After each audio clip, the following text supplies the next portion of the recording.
let's talk about Ukraine. You said in a speech in New Hampshire on Friday that you would not spend another dime of American money on a war that does not affect our interests. You don't think the possibility of Russia taking over Ukraine is in our interest? I don't think that's a top foreign policy priority. But I did also in that same speech identify what is our top priority. I want to stick to this for a minute. You do not believe that Russia taking over Ukraine would be bad for our national interest? I do not think it is a top foreign policy priority for us. I don't think it is preferable for Russia to be able to invade a sovereign country that it's its neighbor.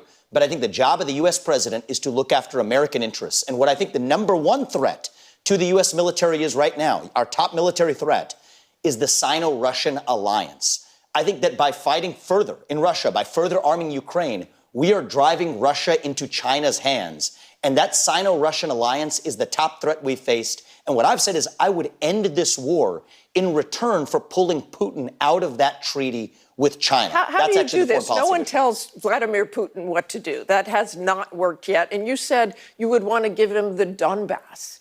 That would be rewarding Putin, wouldn't it? I don't trust Putin, but I do trust Putin to follow his self-interest.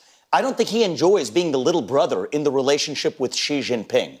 And so what I think we need to do is end the Ukraine war on peaceful terms that, yes, do make some major concessions to Russia, including freezing the current lines of control in a Korean War-style armistice agreement. Ukraine really wouldn't want to do. Which Ukraine wouldn't want to do, and also a permanent commitment not to allow Ukraine to enter NATO. But in return, Russia has to leave its treaty and its joint military agreement with China. That better advances American interests and actually further deters China from going after Taiwan, which I think is a much higher priority for the United States. Let me ask